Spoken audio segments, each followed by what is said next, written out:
Hello lovelies people from different parts of the world.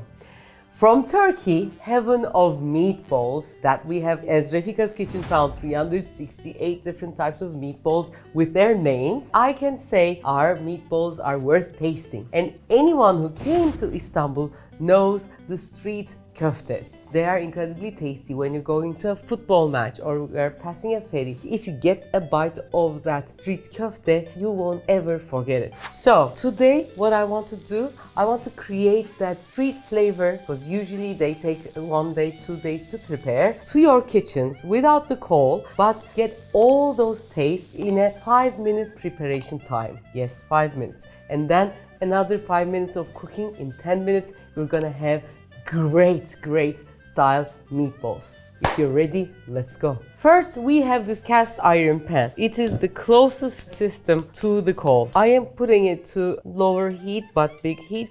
I want it to be really hot. If you haven't used your cast iron for a while, if it doesn't look very seasoned, you can always have a few drops of oil. Take your napkin or something. You can season your pan like this. I just did it not so carefully, but I just wanted to show you how it works. So this way it's going to make it more non-stick. I don't want it to be flying hot, but I want the inside of the cast iron, because it's going to take a bit of time, to heat up.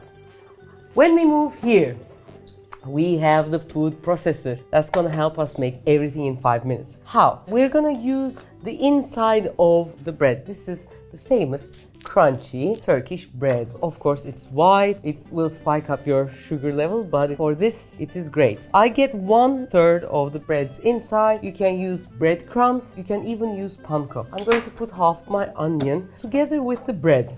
As I said, we're going to use breadcrumbs, 4 tablespoons of breadcrumbs. I'm going to process it together.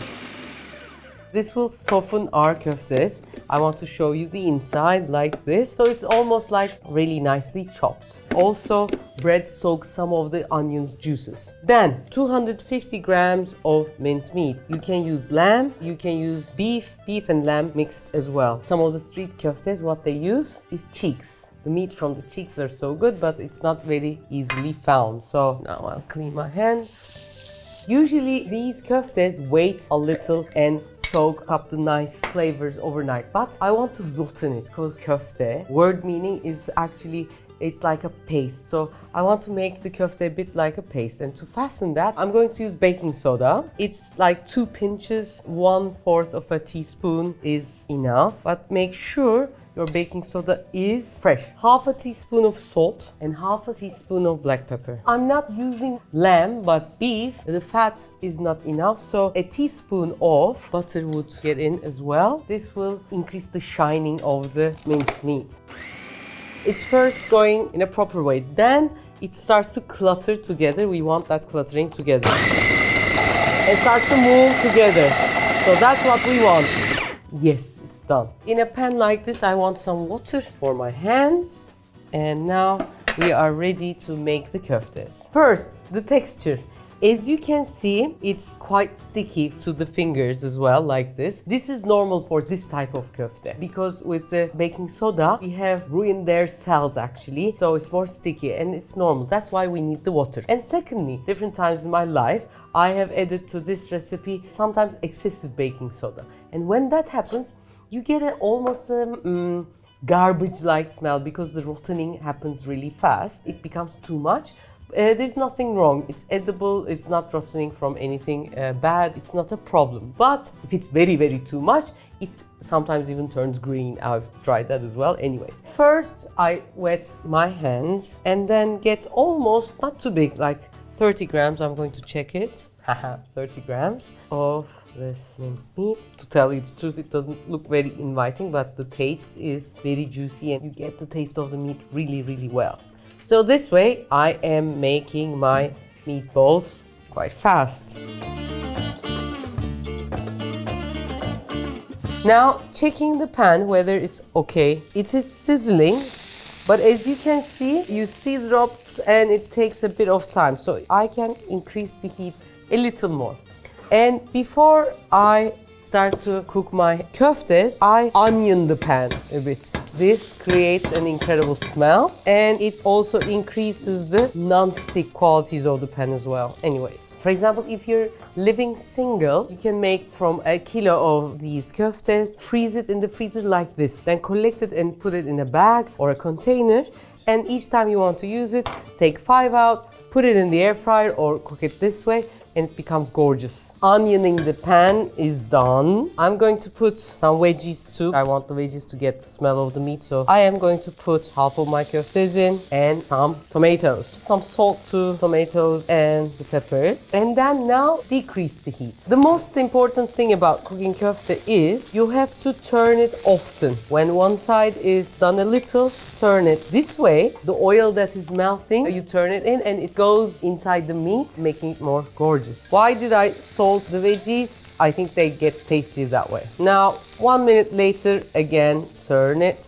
This time, another side, like this. Sometimes it depends on the meat. My meat, I believe, looked dry, so I'm going to put a bit of butter on the top, like this. Also a little to my veggies, and turn again. I believe it's really important for the köftes to cook slowly, so I put the sides on here and put the second batch in now.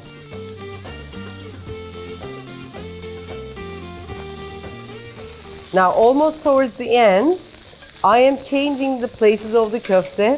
Where köftes have been cooking, I am putting the veggies so that from the pan, the onion, the veggies get the beautifulness of the meat. And these are almost ready. A whole bread, I'm going to use half of it.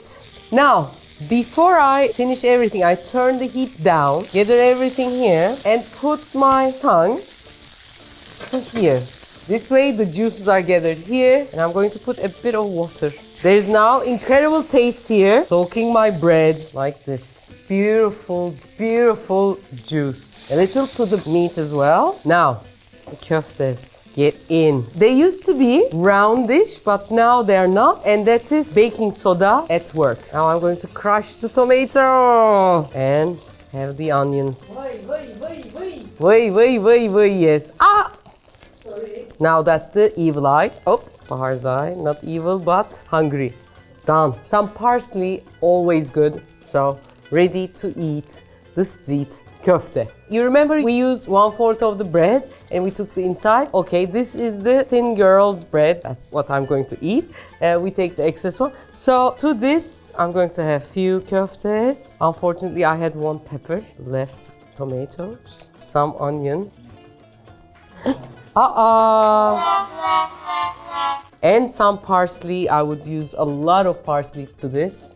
And voila. This is going to be my way of eating it. Less calories, but incredible taste. And I'm going to do the final one and eat it together. It's falling all the time. I don't know why. So everyone wants to eat it. So I'm going to clean all this up and eat it together in 2 minutes. Who is coming to eat with me? Everyone wants, I know. Because, tamam. I'm going to just do this because I know everyone here wants. So soft, so simple. And so beautiful. I think you like the onion more. No, köfte, then onion. Okay. For now, that's it. Take great care. Hope you've enjoyed. Please tell what kind of recipes you want so that we're gonna make it for you guys. And our final guy. When Dost does this, you know that it's really, really tasty. Yeah.